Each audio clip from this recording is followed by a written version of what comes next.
Buenas noches, qué bueno acompañarlos una vez más en este tiempo de Semana Santa, donde hemos apartado este espacio de la noche para poder, después de las actividades cotidianas, tener un tiempo de reflexión, un tiempo de oración. Espero que sigan disfrutando de sus vacaciones los que se encuentran en ellas y que sigan disfrutando del descanso los que están en Bogotá todavía y están compartiendo con sus familias. Independientemente de donde esté, fuera de la ciudad o en la ciudad, lo importante es que tenga una buena comunión con su familia, que tenga un tiempo de descanso, un tiempo también de esparcimiento y lo que estamos haciendo en las noches, un tiempo también de reflexión para poder mirar lo que Dios nos quiere hablar. Espero que las enseñanzas que hemos llevado hasta el día de anoche y hoy estamos incluyendo hoy viernes, sean de bendiciones para ustedes y que podamos seguir lo que Dios quiere. Y hoy quisiera continuar con lo que llevamos en el tema y hoy vamos a hablar de esa noche de la crucifixión. Pero como notará desde el domingo, no estamos siguiendo los textos de lo que pasó en el momento porque ya tal vez los conocemos de memoria. Cada Semana Santa predicamos sobre lo mismo, pero hoy o esta semana mejor, estoy yendo un poco más allá y es entender qué significa para nosotros todo esto que sucedió. Entonces, ¿por qué Cristo el domingo se presenta como ese rey, como ese profeta y cómo es la antesala para que sea ese gran sumo sacerdote, que es de lo que vamos a hablar en esta noche? Como el miércoles hablábamos acerca de la autoridad de Jesús y algo que decíamos al final del servicio era que Jesús no está mendigando nuestra aceptación, Jesús no está mendigando nuestro respeto, Jesús simplemente es Dios y somos nosotros los que tenemos que reconocerlo. Ayer hablábamos acerca de ese nuevo pacto, de ese nuevo éxodo, de esa nueva tierra prometida y hablábamos de lo que significaba esa cena y de lo que debe generar en nuestro corazón el entender por qué Cristo cambió esa antigua Pascua por esta nueva Pascua y en la que nos permite a nosotros caminar en la bendición. Pero algo que decía anoche era que horas después Él iba a sellar ese pacto que estaba estableciendo en esa última cena con su sangre derramada en la cruz del Calvario y es lo que vamos a hablar en esta noche y lo que espero que sea de bendición para su vida. Una de las razones por las cuales nosotros no apreciamos el valor del sacrificio de Cristo, y usted dirá, no, pastor, si lo apreciamos, no, creo que no lo apreciamos, y me incluyo yo, no le estoy hablando como si estuviera juzgándolo, sino me coloco yo en primera persona, que a veces nos cuesta entenderlo, es porque tal vez no comprendemos la gravedad del pecado y mucho menos el precio de lo que costó nuestra redención, de lo que costó nuestra libertad, de lo que costó que nosotros fuéramos libertados del pecado. Y obviamente voy a hablar de eso en este tiempo, pero hay dos hechos en la historia de la humanidad que, aunque fueron únicos, el uno, aunque solamente estaba atestiguado por una persona, y el otro, bueno, de dos personas el primero, y el otro fue atestiguado por las personas que vieron el momento. Estos dos hechos tienen trascendencias eternas en todas las personas que han existido, en las personas que existimos en este momento y en las personas que existirán. Y usted dirá, ¿por qué tan trascendental, pastor? Porque creo que es así de trascendental. Y el primer hecho es la caída. Eso que sucedió, por eso dije una persona, pero no, fue Adán y Eva. Esas dos personas que en el huerto del Edén no alcanzan a dimensionar la magnitud de lo que está sucediendo en ese momento, que tal vez ellos mismos reciben el castigo y la maldición que Dios está colocando sobre ellos, pero no alcanzan a entender la gravedad del asunto, al punto de que alcanzó a toda la humanidad, a todos los que han existido, a todos los que existimos y a todos los que existirán, porque todos por causa mejor de ese pecado, nacimos con una condición pecaminosa que nos aparta de Dios, que hace que nuestra carne se deleite más en los placeres y deleites de este mundo que en buscarlo a Él. Y como también lo menciona la palabra, que ni siquiera no es que nuestra carne no quiera agradar a Dios, sino que si un día lo quisiera hacer, tampoco lo podría lograr, porque es una naturaleza pecaminosa. Así que ese es un primer hecho que marcó la historia de la humanidad para mal. Pero hay un segundo hecho que marca la historia de la humanidad para bien, y es el sacrificio de Cristo. Porque en ese sacrificio de Cristo nos habla acerca de que si nosotros realmente colocamos nuestra confianza en Él, si realmente creemos en lo que Él va a hacer, en la manera como nos va a redimir, nosotros podemos estar seguros de que su bendición nos alcanzará. Y todas las personas que han existido, todas las personas que estamos existiendo y todas las personas que existirán, podremos encontrar que así como nacimos con una condición pecaminosa y así como desde el mismo momento en que nacimos estábamos apartados de la gloria de Dios, el levantar nuestra mirada a la cruz del Calvario y entender ese sacrificio de amor el cual Cristo efectuó por nosotros, nos permitirá tener una esperanza de vida y acercarnos a lo que Dios quiere. Y de eso es de lo que quiero hablar en esta noche. Aunque la obra de Cristo es perfecta y es sublime desde el principio al fin, y obviamente primero que todo Cristo es Dios y Dios es eterno y Dios es digno de gloria y de honra, pero si me refiero solamente al ministerio de Cristo y solamente a su ministerio terrenal, podríamos decir que desde el momento en que Él fue encarnado en el vientre de María hasta el momento en que Él fue ascendido al cielo y esperando su segunda venida, todo el ministerio de Cristo es algo glorioso y sobrenatural para nosotros. Pero creo que la noche del viernes, esa noche en donde, bueno, la tarde, porque eso fue en la tarde, marca como la cúspide, la cresta, el punto más alto del ministerio. Obviamente nos queda la resurrección, porque si Cristo no resucita, nada de lo que Él hizo tendría valor, y eso lo hablaremos el domingo. Pero yo quiero que usted entienda hoy es cómo este es, si se me permite la palabra, el clímax de todo lo que Cristo hizo. Todo lo que Él desarrolló durante su ministerio terrenal toma sentido y toma vigencia en esto que sucedió en esta noche. Si no hubiera pasado esto, tal vez como mencionaba el domingo en el servicio, Cristo no sería sino simplemente un buen maestro de moral, una persona que nos dejó excelentes consejos, pero hasta ahí pararía su ministerio. Pero realmente este momento es el momento máximo de lo que Dios está haciendo. Cuando ya termine la Semana Santa y regresemos a nuestras actividades normales, y cuando yo regrese a darle las enseñanzas y terminar todo lo que hemos venido desarrollando sobre Génesis capítulo 1, capítulo 2, capítulo 3, que por cierto ha estado muy relacionado en todo lo que hemos venido hablando, explicaremos por qué fue tan catastrófico el pecado y por qué fueron tan fuertes las consecuencias, porque a veces no alcanzamos a dimensionar eso. Pensamos, y es un pensamiento muy humano y es un pensamiento muy mezquino, que Dios también es como un poquito exagerado, que no era para tanto. Perdón. Pero eso lo vamos a ver cuando lleguemos al momento de hablarlo en Génesis. Pero tal vez una manera de entender la gravedad del pecado es entender el precio que se pagó por ese pecado. Entender lo que le costó a Dios mismo a través de su Hijo, el tener que ir a esa cruz, el tener que ser humillado, el tener que o vivir o experimentar mejor una muerte tan grotesca, y el tener que derramar su sangre sobre la cruz del Calvario. Por eso en esta noche he titulado el mensaje El precio de mi pecado. El precio de mi pecado. Y quiero decirle que estoy siendo muy intencional en el título, porque tal vez el título hubiera podido ser simplemente el precio del pecado. Pero yo quisiera que hoy entendiera que es su pecado, así como yo entiendo que es mi pecado. No es el pecado de otro, no fue el pecado de Adán, no fue el pecado de mis padres, no fue el pecado de mi nación, no fue el pecado de un tercero. Es mi pecado lo que a mí mismo me condena, así como a ti es tu pecado el que te condena. Y todos sin excepción estamos bajo esa misma medida donde nuestro pecado es un precio tan fuerte que es la vida misma. La palabra dice que la paga del pecado es la muerte. O sea, lo que vale el pecado es la vida.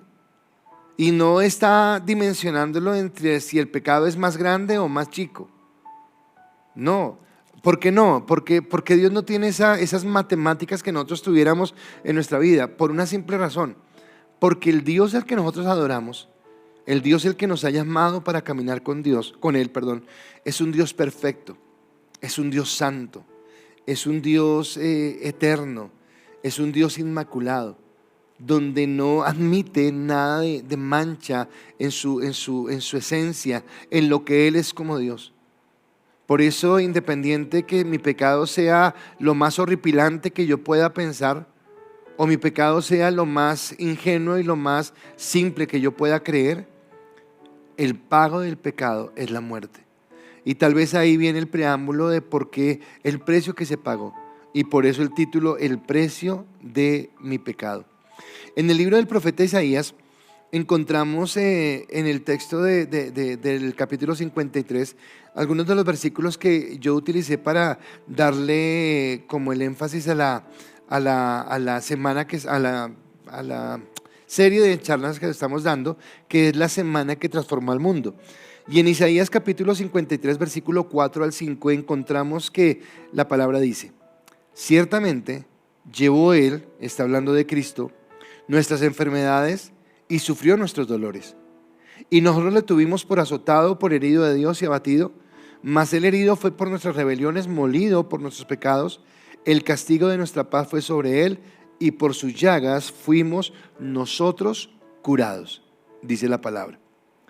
Ahora, para entender mejor la obra de Cristo, y acá era lo que hacía referencia de lo que hemos venido hablando esta semana, yo necesito confrontar, si se me permite la palabra, los textos de las epístolas, de lo que escribió Pablo, los que escribió Pedro, lo que escribió Juan, lo que escribió Santiago, con lo que estaba escrito en el Antiguo Testamento, específicamente en la Torá, en la ley.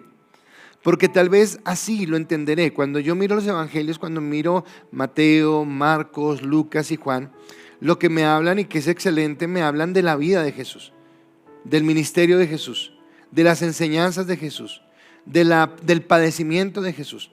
Pero tal vez cuando voy a las epístolas, cuando tomando por ejemplo las cartas paulinas, déjeme ver las cartas paulinas y la revelación que recibió Pablo, me explica o me hace entender bien cuál es la dimensión de lo que Cristo hizo. Pero tal vez si usted se va en esas mismas epístolas a la epístola de los Hebreos, y si usted se deleita en la palabra, usted podrá entender cómo la epístola de los Hebreos le va a dar una luz inmensa, iluminará, si se permite el término, todo lo que es el Éxodo, el Levítico, el Deuteronomio, el Éxodo, y le permitirá entender qué es realmente lo que pasó. Así que entendiendo las epístolas y entendiendo el Antiguo Testamento, o relacionándolo mejor, entenderemos lo que el Señor nos quiere hablar. Y por eso quisiera que fuéramos un momentico en nuestras Biblias a Romanos capítulo 3, versículo 21 al 25. Romanos capítulo 3, versículo 21 al 25. Y dice la palabra en estos textos: pero ahora, aparte de la ley, se ha manifestado la justicia de Dios, testificada por la ley y por los profetas. La justicia de Dios por medio de la fe en Jesucristo para todos los que creen en Él.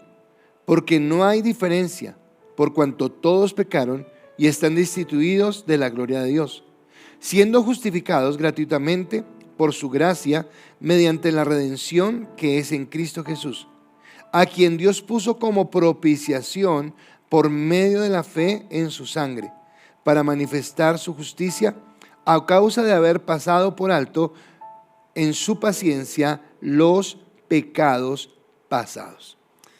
Es un poco denso el texto y no quiero ahondar en él y no quiero confundirlo o no quiero enredarlo. Si usted lo puede leer con más detenimiento, está haciendo una confrontación entre la ley y la gracia, entre lo que significaba el salvarse por obras y lo que significaba acercarse a la ley, a Cristo, perdón. Está hablando de cómo la misma ley testifica de Cristo. Pero hay dos palabras que para mí son claves en este momento para entender por qué el Viernes Santo, por qué la crucifixión, por qué era necesario que Cristo fuera a la cruz del Calvario y qué relevancia tiene para nosotros en nuestra vida. Anoche yo les decía que la última cena no es solamente un episodio que fue colocado en la Biblia para describirnos qué hizo Jesús la noche anterior y cómo se despidió de sus discípulos. No. Hablábamos, y espero que usted lo haya entendido, lo que significa esa última cena, lo que significa el que nosotros ministremos la cena, cómo el Señor nos da un nuevo pacto y cómo nos está apuntando a algo diferente en el Señor. Pero tal vez ese pacto que hablábamos anoche y que decíamos que hoy íbamos a explicar cómo fue sellado por la sangre que Cristo derramó en la cruz, es lo que necesitamos entender. Y Pablo nos está dando el veredicto contundente, y es que no es imposible para nadie, para ningún ser humano, sea judío, sea gentil, sea de la ley, sea religioso, sea una persona de buenas obras, de un buen corazón, no hay nada que nos pueda a nosotros reconciliar con el Señor. Por eso hablé hace un momento de que ese Dios es eterno, es santo, es perfecto, y que tan grave es el pecado más horripilante que podamos pensar, como tan grave es el pecado más simple y más sencillo que podamos pensar, por una razón básica: Dios es santo, Dios es perfecto, Dios es puro e inmaculado. Y entendiendo que eso, que todos estamos expuestos al juicio eterno, los que se atienen a la ley, los que se atienen a las obras, los que son gentiles, los que son judíos, dice que cuando nosotros podemos depositar nuestra confianza, podemos depositar nuestra fe en Cristo, cuando entendemos el valor de la cruz, es cuando alcanzaremos la salvación y la bendición eterna. Y entonces, ¿por qué la cruz? ¿Por qué de esa manera? ¿Por qué esa muerte tan grotesca? ¿Y por qué el Señor tenía que ir a ese lugar? Y hay dos palabras que nos habla el texto de Romanos que son bien importantes en este momento. Déjenme un momento solamente buscarlas. Dice: mediante la redención que es en Cristo Jesús, es una de las palabras. Y en la otra es: Dios puso como propiciación por medio de la fe en su sangre. Y entonces esas palabras son redención y propiciación. ¿Qué es eso? ¿Qué significa redención? ¿Y qué significa propiciación? ¿Por qué Cristo es el objeto de esa redención y Cristo es el objeto de esa propiciación? ¿Y qué beneficio tiene para nosotros? Porque tal vez acá, y déjeme ponerme un poco como jurídico, si se permite el término, pero son dos términos que tenemos que entender para comprender qué fue lo que Dios hizo con nosotros y cómo a través de estas dos situaciones en las que Cristo se coloca como el Redentor, pero también se coloca como la propiciación de Dios, nosotros podemos ser justificados. O sea, porque a través de eso que Él hace, usted y yo alcanzamos esa justificación. Así que la manera de entender el precio que fue pagado por mi pecado, recuerde que es mi pecado, no es el pecado de toda la humanidad, aunque sí es el pecado de toda la humanidad, pero mi deseo es que usted entienda en esta noche que fue por usted, que Dios lo ama, que Dios tiene un propósito, pero que tal vez el pecado que impedía que nos acercáramos a Dios, Él mismo se encargó de quitarlo a través de su sacrificio. Es lo que nos permite entender que el sacrificio de Cristo en la cruz es mucho más grande que lo que nosotros muchas veces alcanzamos a entender. Así que vamos a mirar qué es lo que sucede cuando Cristo ha sido conocido como la propiciación de Dios, o que Él nos haya redimido. Y quiero iniciar con la primera palabra, y es con la palabra de la propiciación. Y mi primer punto en esta noche es: Cristo en la cruz satisfizo la justicia de Dios.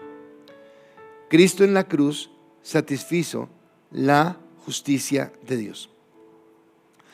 Me ministró mucho este entenderlo, porque tal vez hay cosas que sabemos, pero el hecho de no recordarlas, de no repasarlas, hace que pierdan, no el valor, no, porque su valor no lo pierden, sino que pierdan el valor personal, más bien es la palabra que quiero utilizar.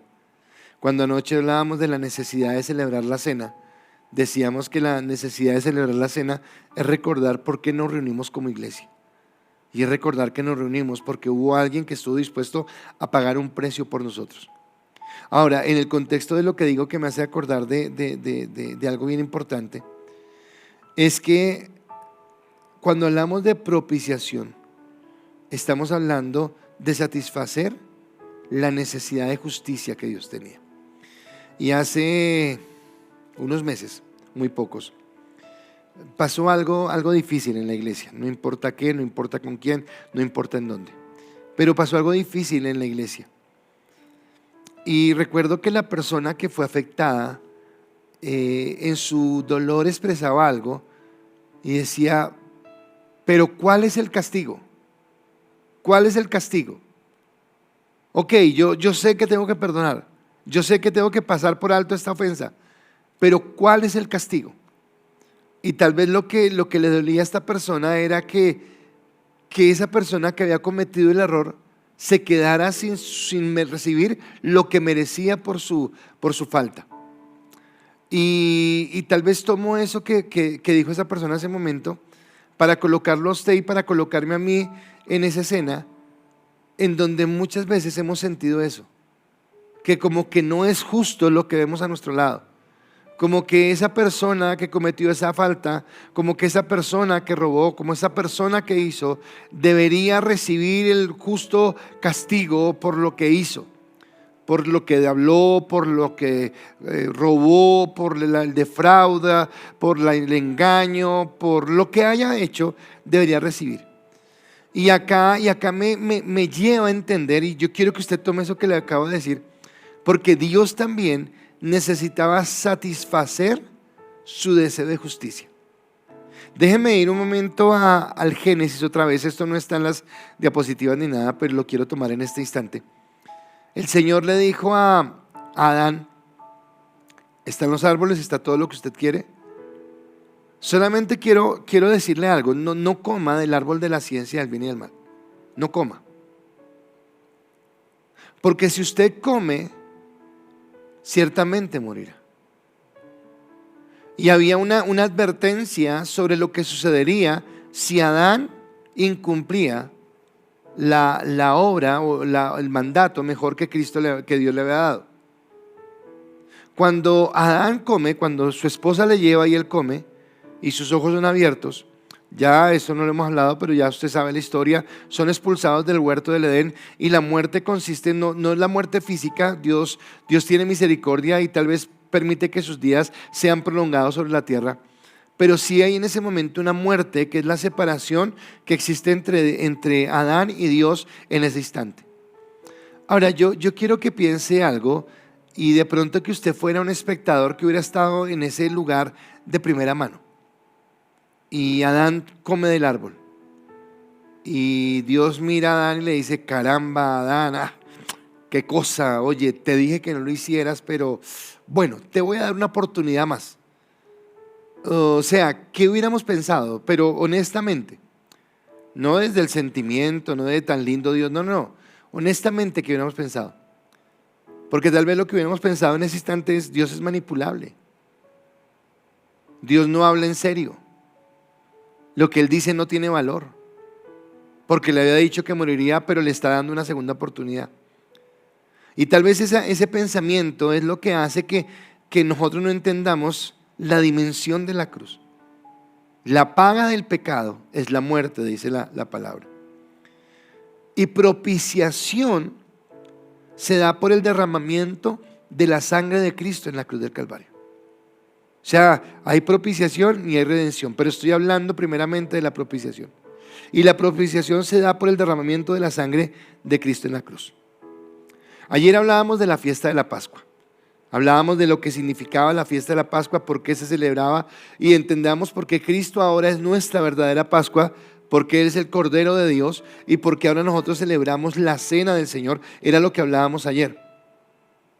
Pero hoy vamos a hablar de otra fiesta que se celebraba en el pueblo judío, y esa fiesta era el día de la expiación. En otra fiesta había el día de la expiación. Si usted quiere entenderla un poco mejor, yo le invito a que usted, cuando terminemos este servicio, o tal vez cuando en otro momento que pueda, vaya a su Biblia a Levítico capítulo 16, solamente téngalo ahí, anótelo si tiene en qué anotar, Levítico capítulo 16, y cuando esté en Levítico capítulo 16 trate de entender lo que Dios le está mostrando en esta noche para tomarlo. Pero en Levítico 16 nos habla de la función del sumo sacerdote. Entonces recuerdan que el domingo les hablaba acerca de la tribu de los levitas, cómo el Señor los había apartado para que ellos fueran sacerdotes. Habíamos dicho que los levitas cumplían dos funciones: el ofrecer los sacrificios y el levantar las oraciones delante del Señor. De los levitas salían los sacerdotes, o sea, un sacerdote por definición era levita, no podía haber un sacerdote de otra tribu. Pero además de eso, de esos sacerdotes había como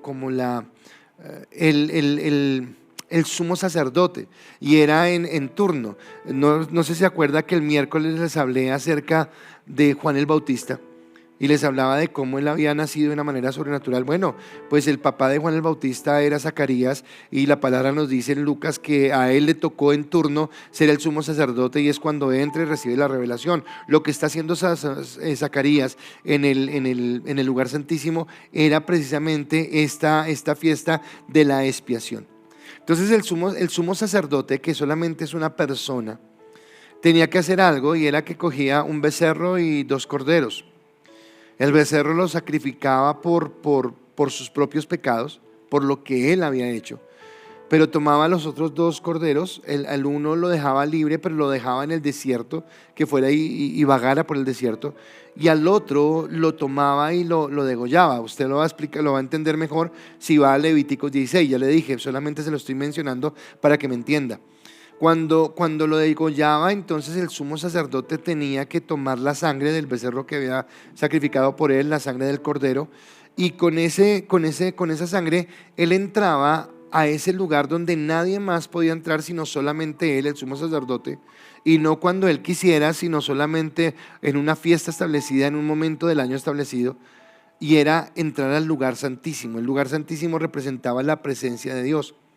En ese lugar santísimo estaba lo que conocemos como el arca del pacto, que era donde se manifestaba la gloria de Dios, y lo que hacía que el pueblo de Israel entendiera que Dios estaba en medio de ellos. Dentro de ese cofre, dentro de esa pacto,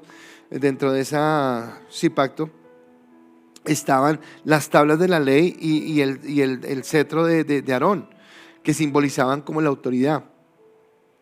Y esa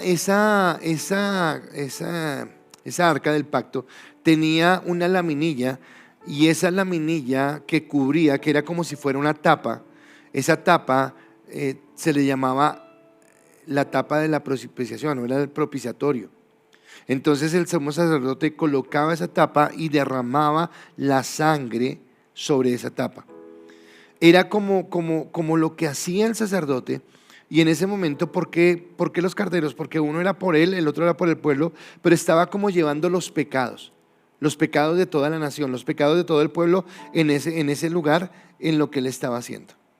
Ahora, la sangre que se derramaba, y acá yo quiero que entienda, era la sangre que se derramaba para satisfacer la demanda de justicia de Dios.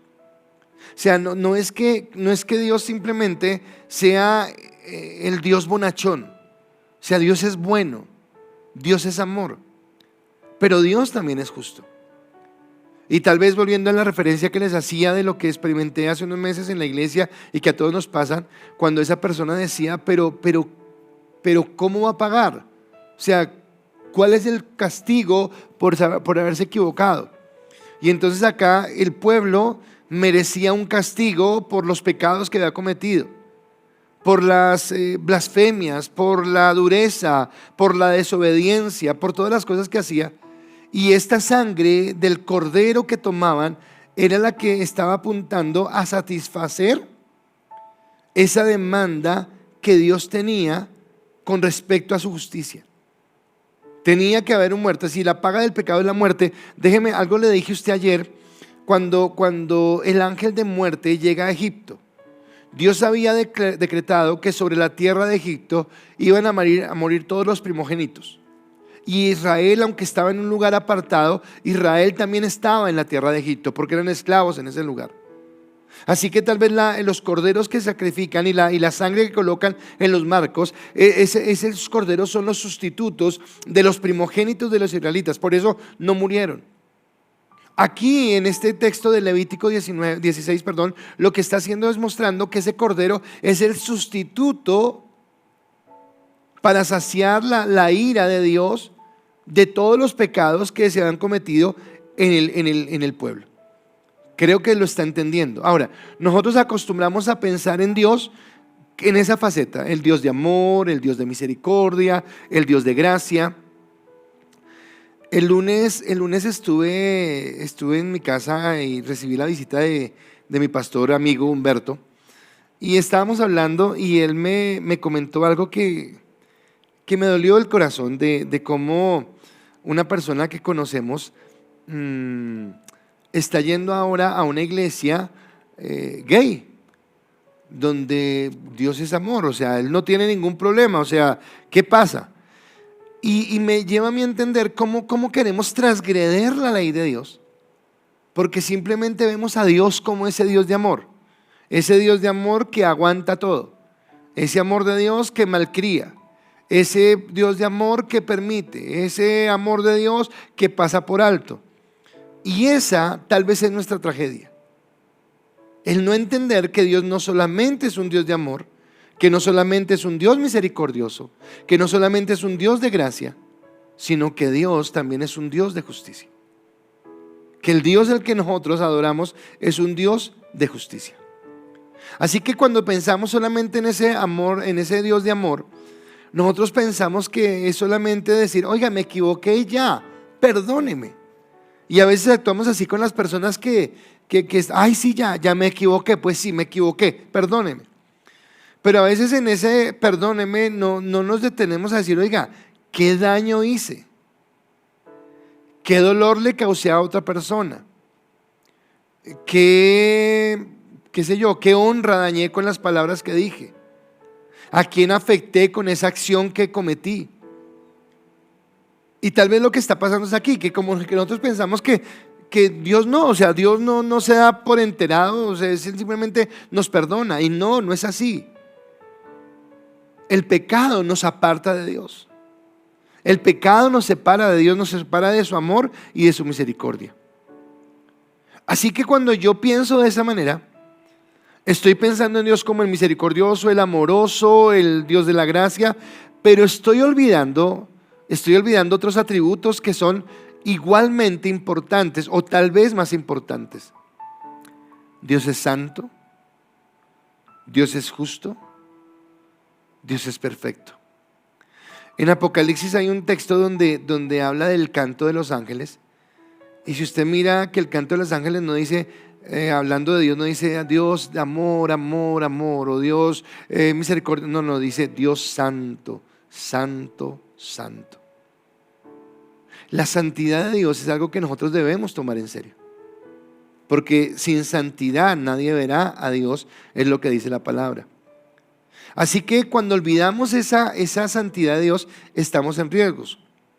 Romanos, que es la epístola que estamos tomando para entender cosas del Antiguo Testamento, en Romanos capítulo 3, versículo 25 al 26 dice la palabra, a quien Dios puso como propiciación. Vuelve a hablar de Cristo. Cristo es la propiciación por medio de la fe en su sangre, para manifestar su justicia a causa de haber pasado por alto en su paciencia los pecados pasados, con la mira de manifestar en este tiempo su justicia, a fin de que el que sea justo y el que se justifica, al que es de la fe de Jesús.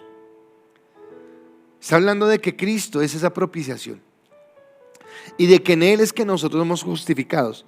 Dios no podía simplemente perdonar, porque si Dios simplemente perdonaba, su justicia no quedaría satisfecha.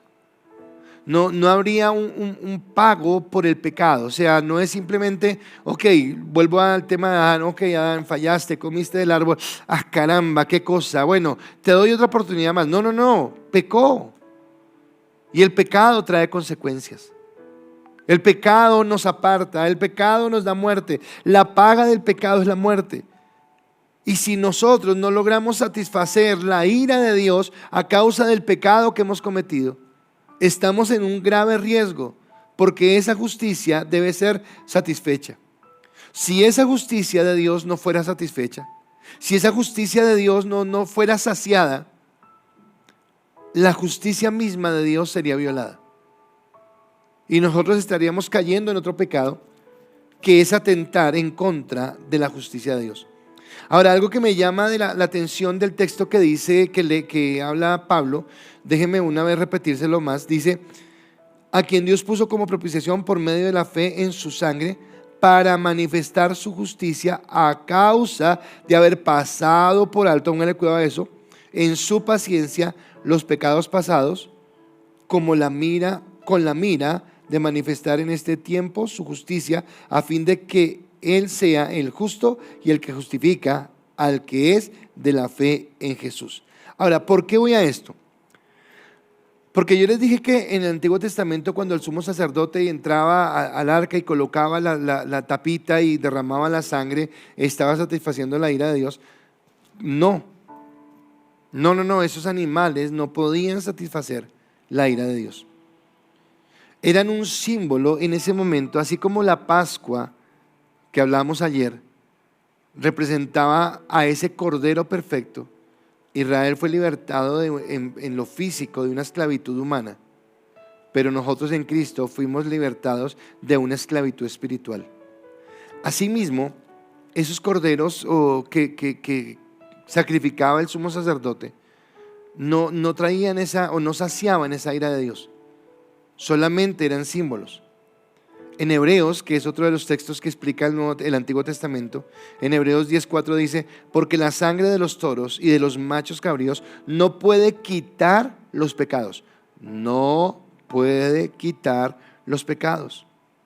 Así que desde el mismo momento de la caída hasta la última persona que nazca en la tierra y que tenga la oportunidad de ser redimida por el Señor, que haya nacido bajo la maldición del pecado, todos nosotros necesitamos de Cristo.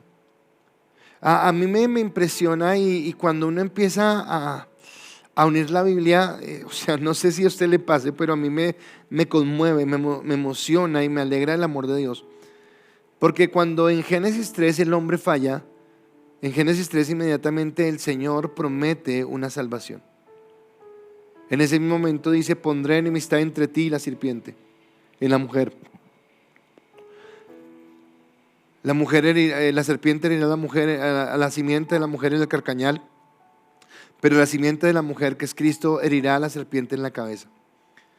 Y quiere decir que, por ejemplo, cuando yo miro personajes como Abraham, como David, como Moisés, como José, como Daniel, como los profetas, yo estoy seguro que ellos, por la revelación de Dios, colocaron su esperanza no en los corderos que se sacrificaban en las fiestas de la expiación, sino su esperanza estaba puesta en Cristo. Señor, wow. Por eso en Hebreos 11, cuando habla acerca de los padres de la fe, hay un texto donde dice que Dios no se avergüenza de llamarse el Dios de ellos, porque aunque murieron sin recibir lo que esperaban, lo creyeron. Y tal vez nosotros humanamente podríamos pensar que estaban esperando algo material, pero tal vez lo que esperaban era realmente la redención. Pero esa redención no se podía dar si primero no hay una propiciación. Porque lo que hace la propiciación es despertar o agitar la ira de Dios para que sobre ese propiciatorio se coloque toda la ira de Dios. Eso fue lo que sucedió en la cruz del Calvario. El Señor estaba colocando toda su ira, y colocando toda su ira sobre Cristo, estaba satisfaciendo su justicia. Adán pecó en el huerto por desobedecer a Dios y fue el primer pecado. Y de ahí en adelante vinieron todo el resto de pecados. Esos pecados merecen un castigo. Y ese castigo o lo pagamos nosotros o lo paga Cristo. Lo pago yo cuando no creo en Cristo, cuando no me importa, cuando siento que no lo necesito. O lo paga Cristo cuando yo deposito mi fe en Él y creo que toda la perversidad, toda la maldad, toda la dureza de mi corazón, Cristo la estaba llevando en ese momento en la cruz y estaba cargando por mis pecados con la ira de Dios. Así que eso fue lo primero que hizo. Pero no solamente hablamos de propiciación, hablamos también de redención. Espero que a usted le quede claro que ser propiciación es permitir que la ira de Dios sea satisfecha y que Él en su justicia sepa que hubo un castigo por el pecado y que Cristo llevó en sus espaldas su pecado y mi pecado para recibir en Él mismo el pecado de la humanidad. Pero mi segundo punto es: Cristo en la cruz pagó por tu libertad. Cristo en la cruz pagó por tu libertad. La obra de Cristo no solamente satisfizo la justicia de Dios, o sea, ya eso quedó claro, Dios satisfizo. Ahora, déjeme hacer un paréntesis acá pequeño, tal vez tenga que ver con lo que voy a explicar en este momento, pero quiero hacerlo. Ya fue satisfecha, pero no para toda la humanidad, para los que creen, no para todo el mundo, para los que depositan su fe y su confianza en Cristo. O sea, yo necesito creer que Cristo lo hizo, y eso me da el preámbulo para hablar de lo que significa la redención y que Cristo haya pagado por nuestra libertad. Su obra tiene que ver con la redención. Ahora, ¿qué redención? Pagar por alguien. Redimir es como un canje, como un intercambio monetario de algo por alguien, en donde alguien se coloca en el lugar de otro para libertarlo, para, no sé, tal vez acá, pues en películas tal vez lo hemos visto, o es más, lo hemos escuchado en la dolorosa historia de nuestra nación colombiana, como tal vez un papá por un hijo o un hijo por un papá se canjean con la guerrilla cuando lo ha secuestrado. Suéltelo a él, lléveme a mí. La guerrilla no queda sin secuestrado. Sí, ok, listo, se lo suelto a usted y venga usted. Pero se canjeó, se colocó en el lugar. Quiero que entienda que eso es la redención. En la cruz del Calvario, Cristo estaba redimiéndonos a nosotros con su vida. Cristo se estaba colocando en el lugar. Cuando usted, si esta tarde tal vez vio una de las películas donde lo están crucificando y derramando su sangre y todo lo que usted vio doloroso, ese lugar no era de él, ese lugar era suyo, ese lugar era mi lugar. Por eso estamos hablando de mi pecado, el precio de mi pecado. Ese era mi lugar, pero Cristo canjea su vida por mi vida, se coloca en el lugar que yo tengo que estar. Ahora, déjeme explicarlo con otra escena del Antiguo Testamento. En el Antiguo Testamento, cuando alguien tenía una deuda con una persona que no podía pagar, o sea, la deuda era tan grande, no tengo cómo pagar, se canjeaba a sí mismo. Recuerde usted la historia de la viuda y el aceite, cuando los cobradores vienen y dicen: si no tiene para pagar la deuda, nos vamos a llevar a sus hijos. ¿Qué era? Vamos a redimir la deuda con sus hijos. Usted nos da a sus hijos y queda paz y salvo. Ahora, no es algo tan sencillo que alguien esté dispuesto a hacer. Pero entonces era aceptado en la ley que si yo tenía una deuda con alguien y no tenía los medios económicos para pagarla, le dijera a esa persona: ok, listo, yo me coloco por la deuda. Voy a servir en su casa o en su trabajo, en su cultivo, en donde sea, voy a servir libremente el tiempo que sea necesario hasta que la deuda sea cancelada. Entonces se redimía y era aceptado en la ley. Ahora, cuando esto sucedía, si el esclavo, la persona que estaba sirviendo como esclavo a esa persona al cual le había redimido para pagar su deuda, si esa persona se casaba, conocía a una mujer y se casaba, ok, tenía el derecho de casarse. Y no solamente tenía el derecho de casarse, si tenía hijos, tenía el derecho de formar una familia. Pero cuando esta persona que era esclava terminara de pagar su deuda, no quedaba libre él y su esposa y sus hijos, no, quedaba libre él. Y usted y yo pensaremos: no, pero espere, pues es su familia, ¿por qué la van a quitar? Porque tal vez era una medida de protección. Porque una persona que salía como esclava salía sin nada, no tenía dinero, no tenía nada. ¿Con qué dinero va a alimentar a su esposa? ¿Con qué dinero va a alimentar a sus hijos? Así que esa persona quedaba libre, pero quedaba sujeto a que empezara a trabajar y empezara a producir para que un día él, con dinero, pudiera redimir a su esposa y pudiera redimir a sus hijos. Y era una ley, una medida de protección para su esposa. Ahora, en ese sentido, yo quiero que usted entienda algo. ¿Qué dice la palabra en el Nuevo Testamento de la iglesia con respecto a Cristo? La palabra en el Nuevo Testamento de la iglesia con respecto a Cristo dice que la iglesia es la novia o la esposa de Jesucristo. Y tal vez esa escena del Antiguo Testamento nos lleva a entender que Cristo es ese esposo, o que Cristo es ese novio, que está dispuesto a pagar el precio, que está dispuesto a redimir a su esposa a través del pago de un precio. Y ese pago que está dispuesto a pagar es el pago que se da en la cruz del Calvario. ¿Y de qué redime a su esposa? ¿De qué nos redimió a nosotros? De nuestro pecado, de mi pecado. Pero ¿en qué consistía ese pecado? En la esclavitud que teníamos, la esclavitud a la carne, la esclavitud al mundo y la esclavitud al diablo. Dios nos redime de esa esclavitud, nos saca. Así que debemos entender que ahora no somos libres de que hacemos lo que querramos porque hemos conocido a Cristo, sino que algo que yo debo entender, que usted debe entender, es que tenemos un dueño, porque alguien pagó un precio por nosotros. Ahora usted dirá, yo no quiero que nadie pague precio por mí. Listo, si usted dijera, yo no quiero que nadie pague precio por mí, lo que está diciendo es, quiero seguir siendo esclavo. Recuerda que ayer le decía, hablando de la Pascua, cómo el pueblo de Israel caminaba en el desierto, pero muchos miraban hacia atrás diciendo, estábamos mejor en Egipto, comíamos mejor en Egipto, vivíamos mejor en Egipto, y era una falsedad.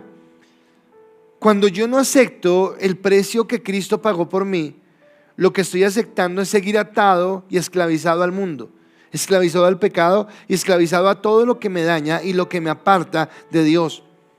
Pero cuando entiendo y acepto el sacrificio de Cristo, inmediatamente yo me convierto en siervo de Cristo.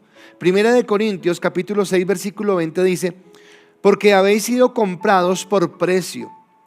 Glorificad pues a Dios en vuestro cuerpo y en vuestro espíritu, los cuales son de Dios. Wow, si yo lograra entender esto, si tú lograras entender esto, que ya no nos pertenecemos a nosotros mismos, sino que fuimos comprados por la sangre de Cristo, o mejor, más que la sangre de Cristo, por la vida de Cristo. Porque también les hemos mencionado cómo en el Génesis nos habla de que la sangre era prohibida tomarla, porque decía la palabra y la ley misma lo decía, la sangre de los animales es su vida, por eso no beberán la vida.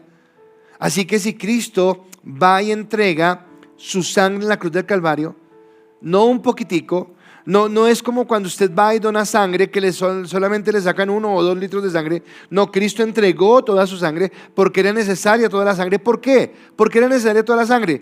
Porque la paga del pecado es la muerte. Y porque Cristo literalmente tenía que morir.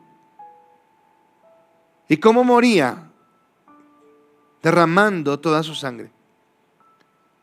Si usted mira todas las heridas que le causaron a Jesús, los azotes, la corona de espinas, los clavos en los brazos y en las piernas, la lanza en el costado, todo lo que hace es que Jesús, en medio de todo lo que haya podido suceder, quedara desangrado, quedara sin vida en él, porque Él pagó por nosotros. Ese es el precio que tú vales, porque no es la vida de cualquier hombre, es la vida de Dios. Cristo entregó su vida allí. Así que el castigo de todo pecado es la vida, y Cristo pagó con su vida. Es algo que nosotros no podíamos hacer. Entonces recuerde que hablando de la propiciación, la ira de Dios tenía que ser justificada. Si Dios Padre, justifica su ira, o satisface mejor su ira, volviendo a la justicia con mi muerte, yo no tengo más opción. Por eso Cristo se coloca en el lugar. Y Gálatas capítulo 3 versículo 10 en adelante dice, porque todos los que dependen de las obras de la ley están bajo maldición. Todos los que dependen de la ley de las obras están bajo maldición. Pues escrito está, maldito todo aquel que no permaneciere en las cosas escritas en el libro de la ley, para hacerlas, y para que por la ley, y que por la ley ninguno se justifica para con Dios. Es evidente, porque el justo por la fe vivirá. Y la ley no es de fe, sino que dice, el que hiciere estas cosas vivirá por ellas. Cristo nos redimió de la maldición de la ley. Déjeme volver un momento a lo que le dije ayer. Cuando Cristo está celebrando la Pascua, lo que está diciendo es, el pacto de la ley queda hasta acá. A partir de ahora yo voy a la cruz por ustedes y ustedes ya no están bajo el pacto de la ley, sino están bajo el pacto de la gracia. Cuando estábamos nosotros bajo el pacto de la ley, estábamos bajo maldición. Porque dice la ley que era necesario cumplir toda la ley, no una parte, toda. ¿Por qué cumplir toda la ley? Porque volvemos al principio. Dios es inmaculado, Dios es santo, Dios es perfecto, Dios no tiene tacha alguna. Y si yo me presento delante de Dios, tengo que presentarme sin tacha.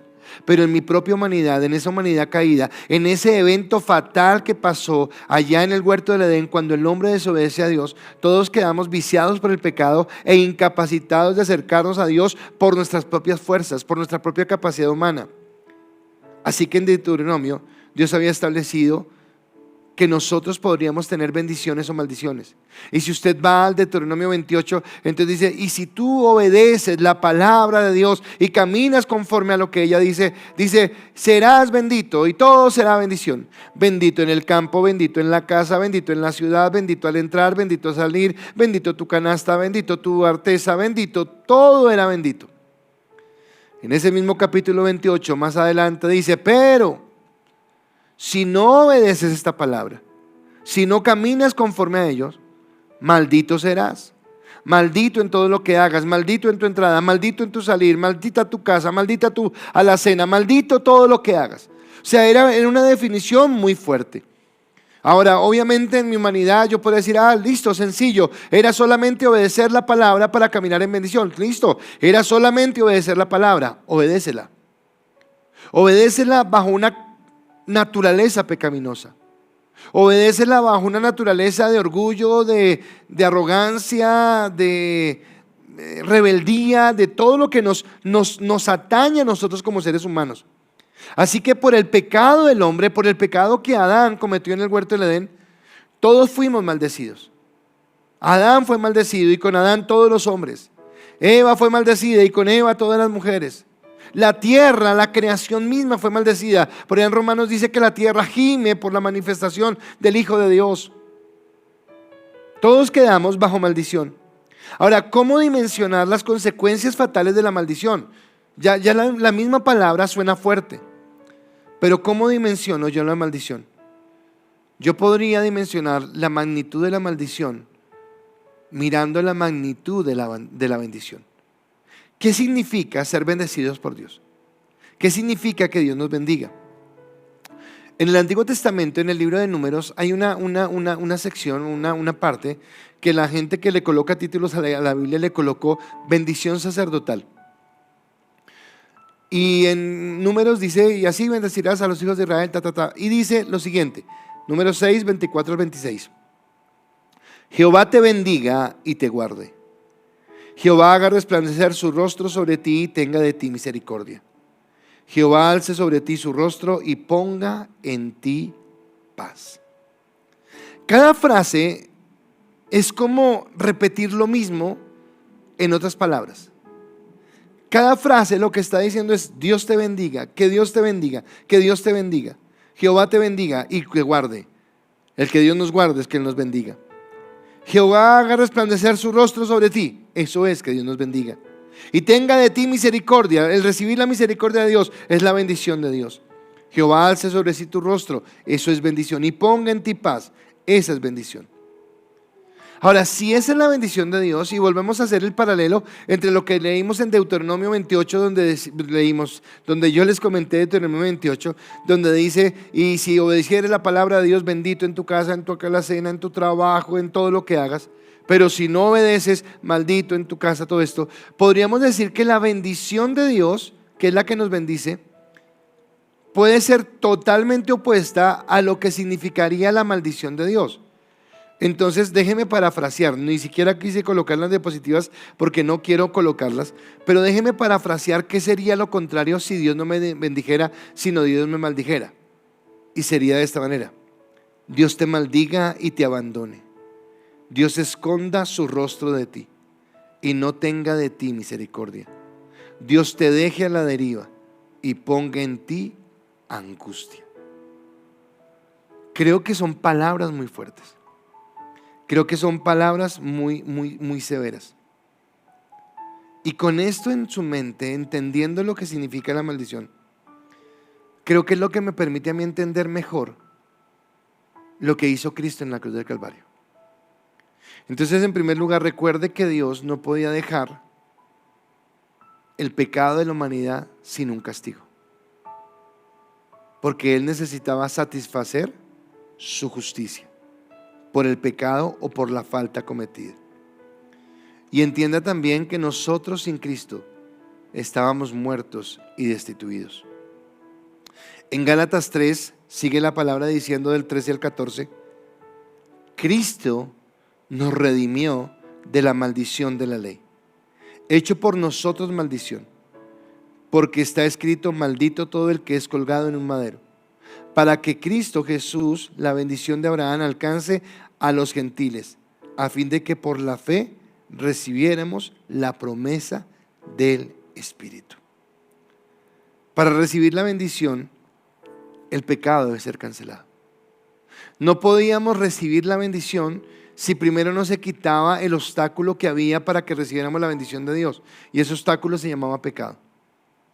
El pecado nos exponía no a la bendición, sino a la maldición de Dios, a su juicio eterno, porque Dios tenía que satisfacer su justicia, porque nuestra transgresión, porque nuestro pecado, porque nuestra maldad, más grande o más pequeño, el que usted considere que es un pecado, todo era igual de grave delante de Dios y todo nos apartaba de Él.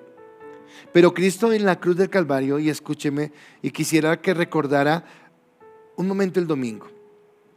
El domingo yo le decía que Cristo no solamente era un rey, le decía: Cristo es el rey. Le decía que Cristo no solamente era un profeta, le decía: Cristo es la profecía. Cristo es la palabra de Dios hecha carne. Y también le decía que Cristo no solamente era el gran sumo sacerdote según el orden de Melquisedec, le decía: Cristo mismo es el Cordero, es el sacrificio. Le recuerdo eso porque acá quiero decirle que Cristo no solamente cargó en su espalda o en su cuerpo nuestra maldición. Cristo, el Hijo de Dios, la segunda persona de la Trinidad, se hizo maldición para que nosotros pudiéramos ser perdonados. Él mismo se colocó en nuestro lugar. En el momento, recuerde la bendición sacerdotal, recuerde el paralelo o el antagonismo que yo coloqué con lo que significaría la maldición. Y quiero decirle que en la cruz el Padre le da la espalda al Hijo, porque el Hijo está representando la maldición. El Padre lo está abandonando. Si hay un momento de soledad en la historia de cualquier ser humano, en toda la historia de la humanidad, es el tiempo de la cruz. Cristo queda totalmente solo, Cristo queda totalmente abandonado. Palabras como: Padre, Padre, ¿por qué me has abandonado?, no se entienden si yo no entiendo lo que estaba sucediendo en ese momento. Y era que Cristo estaba viviendo el momento más duro de su vida, porque Él mismo se convierte en maldición, Él mismo se hace repugnante a los ojos de Dios, de un Dios santo, de un Dios omnipotente, de un Dios puro, de un Dios perfecto totalmente.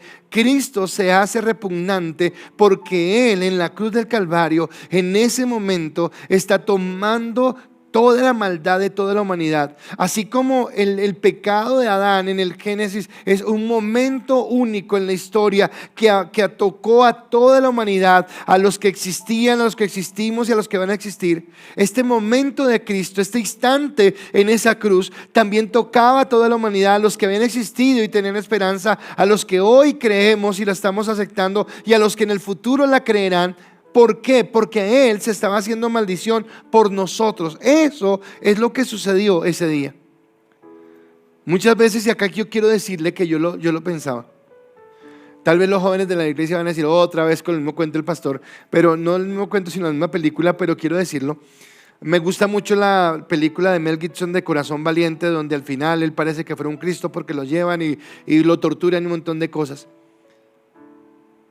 Y eso tiene un peligro. Porque nosotros podemos llegar a pensar que el dolor de Cristo, o el mayor dolor de Cristo, fue el físico. Pero resulta que en lo físico no es Cristo solamente el que ha sufrido. En la historia de la humanidad hay gente que ha sido torturada, quemada, lacerada, un montón de cosas. Así que si yo pensara que el sufrimiento de Cristo en lo físico, en lo que yo puedo ver, fue lo más grave, ahí también no estoy entendiendo el sacrificio de Cristo. Porque lo que yo entiendo, lo que yo debo entender, es que Cristo fue el pago total de mi pecado, de la maldad de la humanidad, de la maldad de la creación. Cristo en ese momento estaba recibiendo sobre su cuerpo toda la ira de Dios. Lo que a toda la humanidad, desde Adán hasta el último hombre que hay en la tierra, merecería, Cristo lo estaba recibiendo para que todos aquellos que creamos en Él seamos salvos. Pero después de que Cristo es abandonado, después de que Cristo es maldecido por el Padre, después de que Cristo experimenta la soledad más grande que puede experimentar cualquier persona, este Cristo mismo, en un acto de fe, en un acto de humildad, en un acto de sujeción total, vuelve y se acerca a ese mismo Padre que lo abandonó, que lo maldijo, porque necesitaba satisfacer su ira.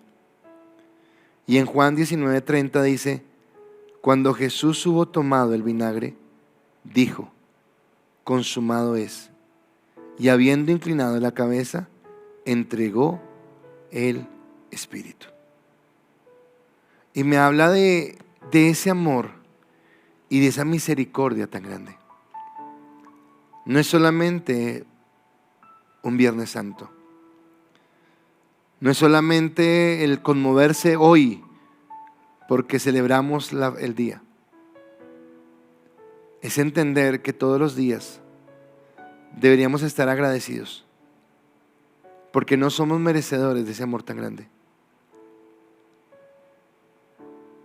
Que cuando Cristo dijo en la cena: tomad y comed todos de este pan y beban todos de esta sangre, lo que estaba diciendo es: estoy dispuesto o estoy a punto de colocarme en su lugar, para que ustedes, creyendo en fe en ese sacrificio, puedan tener una vida plena. No es justo, no es normal, no es lógico que si hemos conocido el amor de este Dios, sigamos viviendo en esclavitud. Lo bueno de esto es que Cristo no se quedó en la cruz. La historia no termina allí. La historia continúa. Y si usted quiere saber cómo continúa y quiere alegrarse con el Señor, bueno, si ya estás en Bogotá el domingo, te espero en el primero o en el segundo servicio. Pero si no has llegado a Bogotá aún, espero que te puedas conectar a nuestro servicio y que puedas terminar de ver todo lo grande que ha pasado con el Señor. Hemos atravesado esa última semana, desde su entrada triunfal hasta este momento de la cruz. Hoy lo dejamos tal vez allí en la cruz. Lo que sigue es que lo van a bajar, lo van a llevar a una sepultura. Pero algo glorioso sucede el domingo. Y de eso glorioso que sucede el domingo es de lo que vamos a hablar. Pero yo quiero que hoy tú le puedas dar gracias a Dios, entendiendo que Él es tu propiciación y que Él es tu redentor. Que la ira que causó tu pecado y la ira que causó mi pecado en Dios, ese deseo de justicia fue satisfecho en su Hijo. Y que la esclavitud que produjo en nosotros, en ti y en mí, el pecado, Cristo nos libertó con su sacrificio. ¿Cómo no amarlo? ¿Cómo no servirlo? Pero esto tú no lo puedes entender solamente en tu mente, sino necesitas que el Espíritu Santo lo traiga a tu espíritu y que tú realmente entiendas la dimensión de su gracia y de su amor. Espero que esta palabra te bendiga y permíteme orar por ti, para que sea el Señor trayendo revelación. Padre, hoy en un día tan solemne como este, Dios, donde tal vez, Señor, hemos apartado este momento para entrar en comunión contigo, reconocemos, Dios, tu grandeza, reconocemos, Dios, tu amor, reconocemos, Dios, tu misericordia. Reconocemos, Señor, que por nuestra propia capacidad, Señor, era imposible, Señor, salir del pecado. Que nuestras maldades, Señor, solamente tenían un castigo, y ese castigo era la muerte. Nuestra vida misma, Señor, era el precio que teníamos que pagar, Señor, por cada transgresión, por cada pecado, por cada pensamiento, por cada palabra. Pero Dios, tú decidiste colocarte en ese lugar y ser propicio para satisfacer la ira de Dios, para que la ira de Dios cayera sobre ti. Pero no solamente fuiste la propiciación. Pablo nos dice que también tú nos redimiste, pagaste el precio, te colocaste en tu lugar, Señor. Y ahora, Señor, si hemos creído en ti, si hemos colocado nuestra confianza en ti, ya no nos pertenecemos a nosotros mismos, sino que te pertenecemos a ti. Que ahora, Señor, necesitamos que el fruto del Espíritu Santo sea el que guíe y gobierne nuestra vida, porque ya no somos de nosotros mismos, sino que ahora, Señor, somos lo que tú quieres que seamos. Permite que la revelación de tu palabra venga a nuestros corazones y que podamos nosotros ser fortalecidos y bendecidos en lo que tú nos quieres dar. Gracias te doy, Señor, en esta noche por este tiempo que tú me permites compartir con cada persona, Dios, que en diferentes lugares, Señor, está recibiendo esta palabra. Permítenos amarte, permítenos bendecirte, Dios, y permite que cada día, Señor, tu amor y tu gracia, Señor, esté con nosotros. Hoy te alabamos, hoy te bendecimos, hoy exaltamos tu nombre, Señor. Y te pedimos que tú seas propicio a nuestra vida, que tú seas propicio a nuestras necesidades y que podamos cada día amarte y bendecirte, Dios. A ti te damos la gloria, a ti te damos la honra por los siglos de los siglos. Amén y amén. Iglesia, gracias por estar allí una vez más.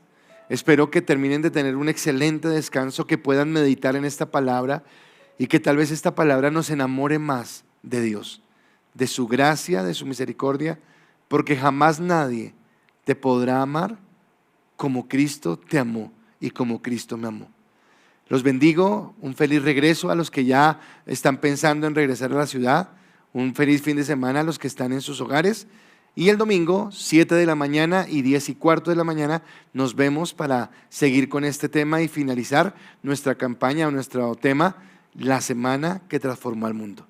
Dios los bendiga y que tengan una feliz noche. Bendiciones.